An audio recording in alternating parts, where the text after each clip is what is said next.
Friends, स्वागत है आपका विनर्स एकेडमी के यूट्यूब चैनल पर। हम जो चैप्टर पढ़ रहे हैं वो है अकाउंटिंग रेशियो। ये 12th अकाउंटेंसी की एनसीईआरटी बुक्स पे बेसिस है और हमने इस चैप्टर को जो है 5 टॉपिक में डिवाइड किया है। सबसे फर्स्ट है meaning of accounting ratio, second objective, third advantage. ये तीनों टॉपिक हम हमारे प्रीवियस वीडियोज में कवर कर चुके हैं। फोर्थ हमारा टॉपिक है लिमिटेशंस, जो कि हम लोग इस वीडियो में कवर करेंगे। और फिफ्थ जो टॉपिक है वो है टाइप्स ऑफ रेशियो, जिसमें हम लोग देखेंगे कि कितने तरह के रेशियो होते हैं और उनकी कैलकुलेशंस कैसे करते हैं। तो हम स्टार्ट करते हैं आज का हमारा टॉपिक लिमिटेशंस। ठीक, मतलब लिमिटेशंस का मतलब ये हुआ कि ऐसी कौन सी सिचुएशंस हैं या ऐसी कौन सी कंडीशंस हैं जहां पे अकाउंटिंग रेशियो यूज करने के बाद भी हमारा पर्पज या हमारा ऑब्जेक्टिव सॉल्व नहीं होता है। तो इन लिमिटेशंस को हमने दो पार्ट में डिवाइड किया है। सबसे फर्स्ट है कि हमारी जो लिमिटेशंस है वो फाइनेंशियल स्टेटमेंट्स की वजह से है। देखिए, हम रेशियो जो कैलकुलेट करते हैं वो किसके बेसिस पे करते हैं? Financial statements. अगर आपके फाइनेंशियल स्टेटमेंट्स ही गलत होंगे तो आपके रेशियो कैलकुलेट भी गलत ही होंगे। अब आपके अगर फाइनेंशियल स्टेटमेंट्स जो हैं वो गलत हैं तो वो फाइनेंशियल स्टेटमेंट्स की लिमिटेशंस है, बट उसकी वजह से हमारे रेशियो सही कैलकुलेट नहीं हो पाते हैं। हमारे फाइनेंशियल स्टेटमेंट्स कौन कौन से होते हैं? P&L अकाउंट होता है और दूसरा होता है बैलेंस शीट, जिसके बेसिस पे हम लोग रेशियो कैलकुलेट करते हैं। दूसरी हमारी जो लिमिटेशंस है वो रहेंगी रेशो की लिमिटेशंस, कि ऐसी कौन सी सिचुएशन या कंडीशंस है जहां पर रेशो जो है वो सही नहीं है, उनमें कुछ प्रॉब्लम हो सकती है। तो इनको हम लोग क्या कहेंगे? DNF, did not finish. मतलब ये कि अकाउंटिंग रेशो जो है वो आपको ये बताते हैं कि हमारे इन एरियाज में प्रॉब्लम है, यहाँ पे हम अच्छा परफॉर्म नहीं कर रहे, बट उसको कैसे दूर करना है ये अकाउंटिंग रेशो नहीं बताते। तो हम इन लिमिटेशंस को जो है वो डिटेल में 1 बाय 1 पढ़ते हैं। सबसे पहले हम लोग देखेंगे फाइनेंशियल स्टेटमेंट्स की वजह से कौन सी लिमिटेशंस होती है। सबसे फर्स्ट है लिमिटेशन ऑफ अकाउंटिंग डेटा, कि हमारे जो फाइनेंशियल स्टेटमेंट्स हैं उनमें जो डेटा दिया हुआ है अगर गलत है, उसी में एरर है, तो हमारे रेशो भी गलत होंगे। हम एक एग्जांपल लेते हैं आईटीसी लिमिटेड का, जिसमें हमें एक टेबल दी हुई है। सबसे पहले हमें दिया हुआ है कि आईटीसी लिमिटेड का जो ओवरऑल प्रॉफिट वो 500 रुपए है, सेल्स 5000 है और जो प्रॉफिट हमारा हुआ है वो 10% हुआ है। अगर हम इस कंपनी का अगर डिटेल्ड एनालिसिस करते हैं तो ये कंपनी बहुत सारे प्रोडक्ट में डील कर रही है, cigarette, stationery, personal care, dairy product, hotel and food product. सबसे अच्छा जो परफॉर्म कर रहा है वो कर रहा है होटल इंडस्ट्री, 30% प्रॉफिट है, और सबसे जो लोएस्ट परफॉर्मर है वो है फूड प्रोडक्ट, उसमें 5% का जो है वो लॉस हो रहा है। दूसरा स्टेशनरी है जिसमें कि 5% का हम लोग प्रॉफिट अर्न कर रहे हैं, वो भी लो परफॉर्मिंग ही है। तो ये हमारे जो प्रॉब्लम एरिया है। अब बात करते हैं कि फूड प्रोडक्ट में 5% का लॉस है। क्यों? क्योंकि उसने 600 रुपीज की सेल करी और 30 रुपीज का उसको लॉस हुआ। हमने जब इसको डिटेल्ड चेक किया तो हमने क्या देखा कि आईटीसी लिमिटेड ने चिप्स पैक करने के लिए एक मशीनरी परचेज करी थी। ठीक है, चिप्स की पैकिंग के लिए एक मशीनरी परचेज करी थी और वो मशीनरी जो है वो 50,000 रुपए की आई थी, 50,000 की, और उसको बैलेंस शीट में हमें एज ए फिक्स्ड एसेट दिखाना था। लेकिन हमारे अकाउंटेंट ने गलती कर दी और उस मशीनरी को जो है वो प्रॉफिट एंड लॉस अकाउंट में एज ए एक्सपेंसेस दिखा दिया। तो इससे क्या हुआ? इससे ये हुआ कि फूड प्रोडक्ट जो डिवीजन था उसमें प्रॉफिट एंड लॉस अकाउंट में जो मशीनरी का खर्चा दिखा दिया वो गलत दिखा दिया, उसकी वजह से जो है वो लॉस हो गया। क्यों? क्योंकि मशीनरी जो है वो फिक्स्ड सेट है, वो बैलेंस शीट में जानी चाहिए और उसका जो केवल डेप्रिसिएशन है वो प्रॉफिट एंड लॉस अकाउंट में जाना चाहिए। लेकिन यहां पर अकाउंटेंट ने क्या किया कि पूरी की पूरी जो मशीनरी की कॉस्ट है वो ही प्रॉफिट एंड लॉस अकाउंट में लिख दी। तो इससे क्या होगा? फाइनेंशियल स्टेटमेंट्स गलत हो गए, उनमें एरर हो गई, और उनमें एरर हो गई तो हमारा जो है वो अकाउंटिंग रेशो भी गलत हो गया है। दूसरी हमारी जो फाइनेंशियल स्टेटमेंट्स की लिमिटेशन है वो है कि फाइनेंशियल स्टेटमेंट जो होते हैं वो प्राइस लेवल के जो चेंज होते हैं उनको इग्नोर करते हैं। कैसे करते हैं? इसका हम लोग एक एग्जांपल लेते हैं कि यहाँ पर आपको एक जो पिक्चर दिख रही है उसमें गूगल का हेड ऑफिस है, उसकी बिल्डिंग दिखाई हुई है। ये जो बिल्डिंग है गूगल ने 2015-16 में 5 करोड़ रुपीस के लिए परचेज करी थी। 2015-16 में 5 करोड़ रुपए में जो है ये बिल्डिंग खरीदी थी। अब अगर हम बात करते हैं 1920 की, 1920 की जो कंपनी की बैलेंस शीट बनाएंगे हम 31 मार्च 2020 को, उसमें ये बिल्डिंग हम जो है फिक्स्ड सेट में कितने रुपए पे शो करेंगे? 5 करोड़ पे, क्योंकि हमने 5 करोड़ पे खरीदी थी, माइनस इस पे जो डेप्रिसिएशन लगा होगा उस पे। लेकिन अगर हम इसकी आज मार्केट वैल्यू की बात करें कि ये जो बिल्डिंग है उसकी आज की अगर सेल करें तो क्या वैल्यू मिलेगी, तो हमें जो है मार्केट में अगर सेल करते हैं तो इस बिल्डिंग की मान लीजिए कि वैल्यूएशन है 8 करोड़ रुपए। तो अब हम जो हमारे रेशियो है फिक्स असेट के रिलेटेड जो रेशियो कैलकुलेट करते हैं जिनमें होता है एक असेट टर्नओवर रेशियो, उसमें हम क्या करेंगे, उसमें तो हम लोग फिक्स असेट कौन सी लेंगे, बैलेंस शीट वाली। और बैलेंस शीट में कितने पे आ रही होगी ये 5 करोड़ पे, जबकि मार्केट वैल्यू क्या है, मार्केट वैल्यू तो 8 करोड़ है। तो इसका मतलब ये हुआ कि हमारी जो फाइनेंशियल स्टेटमेंट्स होते हैं उनमें हम प्राइस जो चेंज हो रहा है, प्राइस लेवल चेंजेस है उनको शो नहीं करते हैं, और इसकी वजह से हमारे जो कुछ रेशियोज हैं वो गलत कैलकुलेट होंगे, रॉन्ग कैलकुलेट होंगे। तो हमें इन सब चीजों का ध्यान जो है वो रखना होगा। थर्ड, हमारी जो फाइनेंशियल स्टेटमेंट की लिमिटेशन है वो क्या है कि हमारे फाइनेंशियल स्टेटमेंट जो होते हैं वो केवल मॉनिटरी एस्पेक्ट को देखते हैं, ऐसे ट्रांजैक्शन को ही आइडेंटिफाई करते हैं जिनको हम मॉनिटरी देख सके, जिनको हम जो है पैसे में कन्वर्ट कर सकें। तो नॉन मॉनिटरी ट्रांजैक्शंस को जो है वो इग्नोर करते हैं। हम एक एग्जांपल लेते हैं आईटीसी लिमिटेड का ही, हमने ये टेबल पहले भी देखी है। अच्छा, यहां पर अगर बात की जाए सबसे अच्छा परफॉर्म कौन कर रहा है, होटल इंडस्ट्री 30%, 30% प्रॉफिट, और लो परफॉर्म कौन कर रहा है, फूड या स्टेशनरी। अब यहां पर होटल इंडस्ट्री में आईटीसी 30% प्रॉफिट कमा रही है, लेकिन हमने इस इंडस्ट्री को जो है या इसका जो डिवीजन है होटल उसको जब चेक किया तो हमें पता लगा कि होटल इंडस्ट्री के जो कस्टमर हैं जो आईटीसी के होटल में रुक रहे हैं वो बहुत ज्यादा डिससेटिस्फाइड है। क्यों? क्योंकि वहां पर उनको जो है होटल में जो है वो फैसिलिटी नहीं मिलती है, उनकी कंप्लेंट्स नहीं सुनी जाती है, रूम्स गंदे होते हैं, या और भी उनको वहां पे कोई सेफ्टी सिक्योरिटी का भी इश्यू हो सकता है। इस वजह से इन्होंने जो है वो कंप्लेंट्स रेज की हुई है। और हम अगर इस कंपनी का अगर ग्राफ देखें कि कितनी कंप्लेंट्स हमारे पास में आई है, तो 2011 में 9 थी, और ये कंप्लेंट्स हर साल बढ़ते बढ़ते 2016 तक कितनी होगी, 320 की जो है वो कंप्लेंट होगी, 320 कंप्लेंट्स हैं, और कंपनी इनको जो है सॉल्व नहीं कर रही है। इसका मतलब ये हुआ कि भले ही आज ये होटल इंडस्ट्री में 30% का प्रॉफिट कमा रहे हो, लेकिन धीरे धीरे अगर इसी तरीके से कंप्लेंट्स बढ़ती रही तो कस्टमर इस कंपनी के होटल में ना रुक के किसी और में जाएंगे और इसका जो है वो बिजनेस बंद हो जाएगा। तो अब हमने जो ऊपर रेशियो कैलकुलेट किया, हमने वहां पर क्या देखा, ओनली प्रॉफिट, कि 150 का प्रॉफिट है, 500 की सेल है, वेरी गुड, बढ़िया। लेकिन हमने नॉन मॉनिटरी जो एस्पेक्ट हैं, जो अदर एस्पेक्ट है, उनको जो है वो नहीं देखा। तो ये हमारे फाइनेंशियल स्टेटमेंट की एक लिमिटेशन है। फोर्थ जो हमारी लिमिटेशन है वो है कि अलग अलग कंपनीज जो होती हैं वो अलग अलग तरीके से अपनी जो है अकाउंटिंग करती हैं। अकाउंटिंग अलग अलग कैसे होती है जी, हम एक एग्जांपल से देखते हैं। एक हमने यहाँ पे टेबल देख रहे हैं आप लोग। सबसे पहला हमने आइटम लिखा है इन्वेंट्री या स्टॉक। एक कंपनी है जो कि अपने स्टॉक को वैल्यू करती है सिंपल एवरेज पे, कि जितनी तरीके के उन्होंने गुड्स खरीदे उन सब की रेट का एवरेज कर लो और कितना उनके पास में क्वांटिटी बचा हुआ उससे मल्टीप्लाई करके वो जो है स्टॉक का वैल्यू निकाल रहे हैं। दूसरी कंपनी है कंपनी बी, ये क्या करती है, ये अपने स्टॉक को वैल्यू करती है वेटेड एवरेज मेथड पे।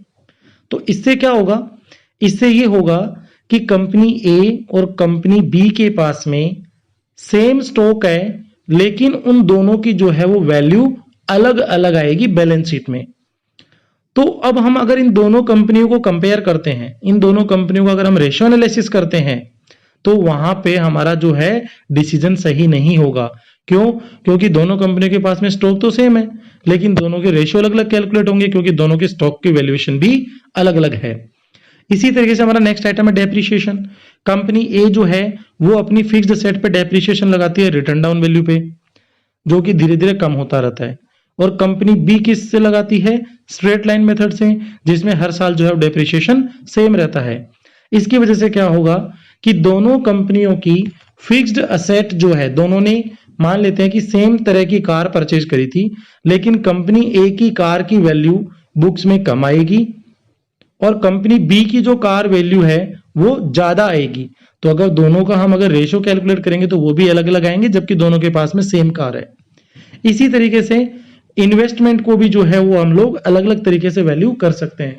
कंपनी ए ने मान लेते हैं कि 1 kg गोल्ड परचेज किया था आज से 3 साल पहले, कितने रुपए में, 10 लाख रुपीज में। और कंपनी बी ने भी कितना गोल्ड परचेज किया था, 1 kg, और कितने रुपए में, वही 10 लाख रुपीज में, 10-10 लाख रुपए में दोनों ने 1-1 kg गोल्ड खरीदा था। कंपनी ए क्या करती है, कंपनी ए अपने इन्वेस्टमेंट को वैल्यू करती है हिस्टोरिकल वैल्यू पे, मतलब जितने पे खरीदा था उसी पे ही। तो कंपनी ए की बैलेंस शीट में वो 1 किलो गोल्ड कितने पे आ रहा होगा? 10 लाख रुपए पे। जबकि कंपनी बी क्या करती है? कंपनी बी अपने इन्वेस्टमेंट को वैल्यू करती है आज की रेट पे, करंट मार्केट वैल्यू पे। और आज की रेट में जो है गोल्ड की रेट है 1 kg की, वो है मान लेते हैं 25 लाख रुपीज। तो कंपनी बी की बुक्स में वो गोल्ड कितने पे आ रहा होगा? 25 लाख रुपए पे। और ए में कितना आ रहा होगा? 10 लाख रुपए पे। अब दोनों के पास में सेम गोल्ड है 1 kg, लेकिन दोनों के जो है वैल्यू अलग अलग है, तो दोनों के रेशो भी अलग अलग ही आएंगे। तो हम क्या कह सकते हैं फ्रेंड्स कि अगर आपकी अकाउंटिंग प्रैक्टिसेस अलग अलग हैं तो आपका वैल्यूएशन अलग अलग होगा, आपके रेशियो एनालिसिस भी अलग अलग होंगे।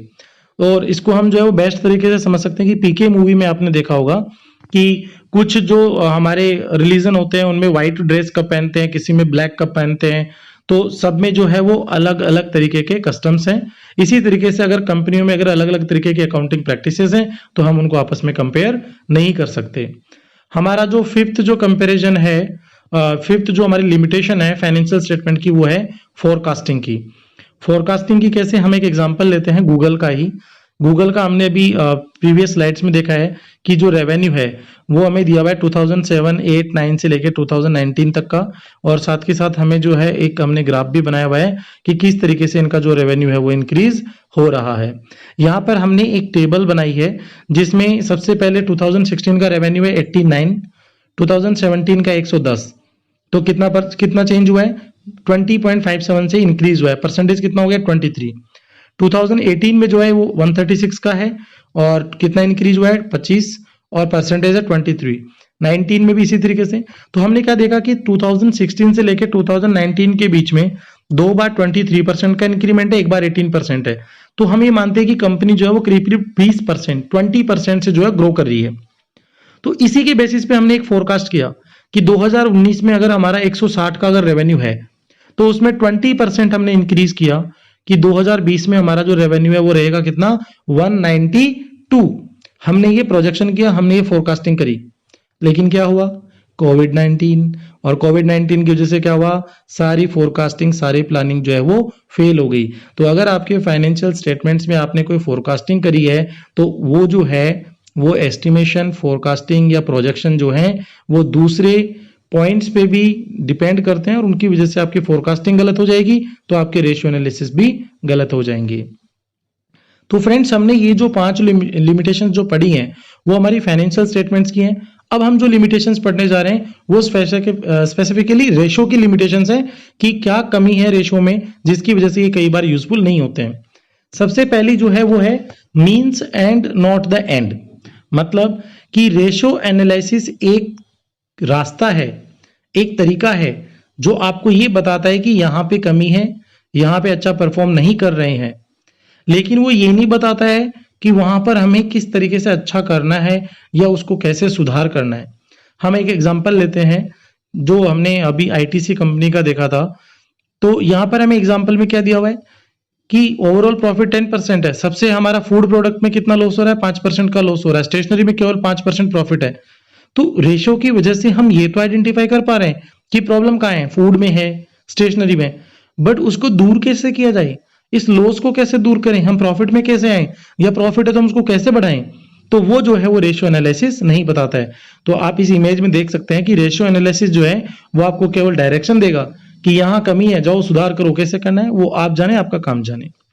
हमारा जो नेक्स्ट जो है लिमिटेशन है रेशो की वो है lack of ability to resolve problems. जैसा हमने अभी पढ़ा कि ये प्रॉब्लम सॉल्व नहीं करता है, सिर्फ आपको बताता है कि यहाँ पे जो है वो प्रॉब्लम्स हैं। जैसे हम एक एग्जांपल लेते हैं वापस से एम्प्लॉय टर्नओवर का। एम्प्लॉय टर्नओवर का मतलब क्या हो गया कि आपकी कंपनी में या फर्म में कितने एम्प्लॉइज आते हैं, मतलब ज्वाइन करते हैं, और कितने रिजाइन करके चले जाते हैं। ये रेशो जितना ज्यादा होगा आपके बिजनेस के लिए जो है वो उतना ही दिक्कत है। क्यों? क्योंकि कोई भी एम्प्लॉय ज्वाइन करेगा, आप उसके इंटरव्यू पे खर्चा करेंगे, आप उसकी ट्रेनिंग पे खर्चा करेंगे, और जब वो काम सीख जाएगा आपका बिजनेस जो है आपकी कंपनी छोड़ के चला जाएगा। फिर आपको नया बंदा रखना पड़ेगा, उसको सिखाना पड़ेगा, ट्रेनिंग, इंटरव्यू, सबके खर्चे करने पड़ेंगे। तो अगर एम्प्लॉय टर्नओवर अगर आपका ज्यादा है तो आपके बिजनेस के लिए सही नहीं है। ये कैलकुलेट हम किससे कर सकते हैं? रेशो से। तो रेशो ने ये तो बता दिया कि आपका एम्प्लॉय टर्नओवर ज्यादा है या कम है, ज्यादा है इसका मतलब प्रॉब्लम है, बट उसको ठीक कैसे करना है तो ये आपको जो है रेशियो एनालिसिस नहीं बताएगा। इसके लिए आपको फिर जो है वो खुद आगे देखना पड़ेगा कि आखिर एम्प्लॉय क्यों छोड़ के जा रहा है, क्या हमारी कंपनी में उसको फैसिलिटीज नहीं मिल रही, क्या हमारे यहाँ पे उसको वर्किंग एनवायरनमेंट नहीं मिल रहा, क्या उसका प्रमोशन नहीं हो रहा, ग्रोथ नहीं हो रही। तो वो सब चीजें रेशियो नहीं बताएगा, वो हमें अलग से प्लान करनी होंगी। हमारी जो नेक्स्ट लिमिटेशन है रेशियो की वो है कि रेशियो की जो है वो कुछ स्टैंडर्ड डेफिनेशन नहीं है। स्टैंडर्ड डेफिनेशन का मतलब क्या है, हम इसको इसी के एक एग्जांपल से समझते हैं, लिक्विड लायबिलिटीज। तो हमारे जो हम आगे जाके जो प्रैक्टिकली जो रेशियो एनालिसिस पढ़ने वाले हैं वहां पे एक टर्म यूज आएगी लिक्विड लायबिलिटी। लिक्विड लायबिलिटीज क्या होता है, अगर हमने एक इंडियन अकाउंटेंट से पूछा कि लिक्विड लायबिलिटी क्या है, तो वो कहते हैं कि लिक्विड लायबिलिटीज जो है उसमें सब करंट लायबिलिटीज आती हैं, it includes all current liabilities. But हमने जब किसी दूसरी कंट्री के अकाउंटेंट से पूछा कि लिक्विड लायबिलिटीज क्या है, तो वो क्या कहते हैं कि करंट लायबिलिटीज लेस, उसमें से कम कर दो, माइनस कर दो बैंक ओवरड्राफ्ट को। वो कहते हैं कि बैंक ओवरड्राफ्ट को लिक्विड लायबिलिटीज में नहीं लेना है। तो ये क्या हुआ, हमारे यहां पे अलग डेफिनेशन, उनके वहां पे अलग डेफिनेशन। तो इसी तरीके से रेशियो एनालिसिस में बहुत सारी ऐसी जगह हैं या बहुत सारी ऐसी डेफिनेशंस हैं जो कि यूनिवर्सली एक्सेप्टेड नहीं है, सब जगह पे सेम नहीं है, स्टैंडर्डाइज डेफिनेशंस नहीं है, कहीं पे उनका अलग मीनिंग होता है, कहीं पे उनका अलग मीनिंग होगा। इस वजह से भी हम लोग जो है वो रेशियो से कंपेयर नहीं कर पाते हैं। हमारा नेक्स्ट जो लिमिटेशन है वो है lack of universally accepted standard level. देखिए इसको हम जो है ना पहले एक इजी लैंग्वेज में समझते हैं कि यहाँ पर हमने देखा था कि आनंद महिंद्रा जी पूछते हैं अपने सेल्स मैनेजर से कि आपने कितनी कार बेची, तो उनका कहना था कि हमने 18-19 में 1,50,000 कार बेची थी और 19-20 में 1,80,000। हमारे एम्प्लॉय थे 5,000 और 9,000, तो हमने 18-19 में 30 कारें बेची है, 19-20 में 20 कार बेची है। तो इसके बेसिस पे महिंद्रा जी ने जो है अपने एम्प्लॉयज को जो है बेस्ट परफॉर्मेंस अवार्ड दे दिया कि वेरी गुड, एक एम्प्लॉय ने जो है वो 30 कार सेल करी है और इस बार 20 करी है, ठीक है, बट एक एम्प्लॉय जो है वो 20 कार बेच रहा है।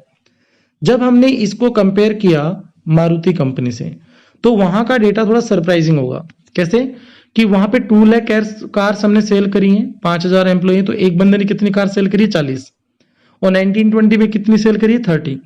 तो अब आप देखिए कि ये महिंद्रा कार जो है या उनके जो एम्प्लॉइज हैं उनसे ज्यादा कार सेल कर रहे हैं। तो यहां पर क्या इससे भी और ज्यादा सेल हो सकती है, 40 से भी, 60 भी हो सकती है, 80 भी हो सकती है, 90 भी हो सकती है। तो इसका कोई स्टैंडर्ड लेवल नहीं है कि कौन सा लेवल बेस्ट है। उसी तरीके से हमारे रेशियो एनालिसिस में क्या होता है कि हम जो रेशियो कैलकुलेट करेंगे वो बेस्ट है या नहीं है, उसका अभी यूनिवर्सली लेवल जो एक्सेप्ट नहीं है, मतलब यूनिवर्सली सेम नहीं है। किसी जगह पे तो ये कहते हैं कि 5% प्रॉफिट अच्छा है, किसी जगह पे कहते हैं कि 10% भी अच्छा नहीं है। तो हमारा जो रेशियो है उसकी ये सबसे बड़ी लिमिटेशन है कि इसके जो लेवल्स हैं वो स्टैंडर्ड नहीं है, एक्सेप्टेड नहीं है, यूनिवर्सली सब जगह के अलग अलग लेवल्स हैं। नेक्स्ट हमारी जो लिमिटेशन है वो है रेशियो जो है अगर आपने कैलकुलेट किया है अनरिलेटेड फिगर्स के बेसिस पे, अगर आपने रेशियो कैलकुलेट किया है अनरिलेटेड फिगर्स के बेसिस पे तो उसका कोई भी यूज नहीं होगा। हम एक एग्जांपल लेते हैं, आपको एक पिक्चर दिख रही होगी जिसमें एक जो बच्चा है वो दुबला पतला है और दूसरा जो है हेल्दी है। अगर इन बच्चों को कितने मार्क्स मिले उनको हम कंपेयर करें इनके वजन से कि पहले वाले बच्चे को 50 मार्क्स मिले हैं और पहले वाले बच्चे का 50 केजी वेट है, दूसरे बच्चे को जो 80 मार्क्स इसलिए मिले हैं कि उसका 80 केजी वेट है, तो ये तो बड़ा इररिलेवेंट हो गया है। क्या हम इनका कंपैरिजन कर सकते हैं वजन का और मार्क्स का? नहीं। तो अगर आपने रेशियो कैलकुलेट किया है अनरिलेटेड फिगर्स पे, जो फिगर्स रिलेटेड ही नहीं है, जिनका कोई रिलेवेंस ही नहीं है, तो आपका रेशियो कैलकुलेट करना भी बेकार है, टाइम वेस्ट है। जैसे हम एक एग्जांपल लेते हैं कि हमारा जो स्टाफ की जो सैलरी है वो पिछले साल थी 10 लाख रुपीज हमने टोटल पे किया और इस बार हमने 15 लाख टोटल पे किया है। तो क्या उसको हम हमारी बिल्डिंग की जो वैल्यू है उससे रिलेट कर सकते हैं कि स्टाफ की सैलरी बढ़ गई इसलिए बिल्डिंग की वैल्यू बढ़ गई या कम हो गई? नहीं कर सकते। तो ये अनरिलेटेड फिगर है। इसी तरीके से हमारे इंटरेस्ट एक्सपेंसेस की बात है कि हमारे इंटरेस्ट एक्सपेंसेस लास्ट ईयर इतने थे, इस साल ज्यादा हो गए या कम हो गए, तो उनको क्या हम हमारी सेल्स से लिंक कर सकते हैं कि हमने इतने मोबाइल बेच दिए, कम बेचे, ज्यादा बेचे, हमारा इंटरेस्ट का खर्चा बढ़ गया था इसलिए हमने मोबाइल कम बेचे या ज्यादा बेचे? हम रिलेट नहीं कर सकते।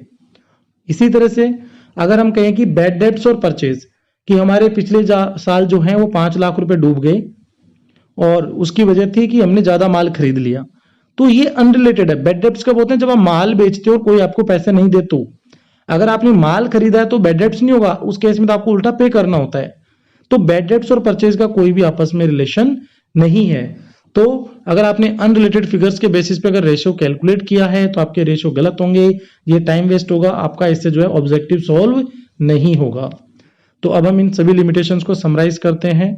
सबसे पहले हमने पढ़ा था लिमिटेशन जो कि फाइनेंशियल स्टेटमेंट्स की वजह से है, कि हमारा अगर अकाउंटिंग डेटा सही नहीं है, प्राइस लेवल को ये जो है इग्नोर करता है, अगर नॉन मॉनेटरी जो एस्पेक्ट्स होते हैं उनको कंसिडर नहीं करते हैं, हर कंपनी जो है अलग अलग अकाउंटिंग प्रैक्टिस फॉलो करती है और हमारी फोरकास्टिंग जो है वो गलत हो जाती है।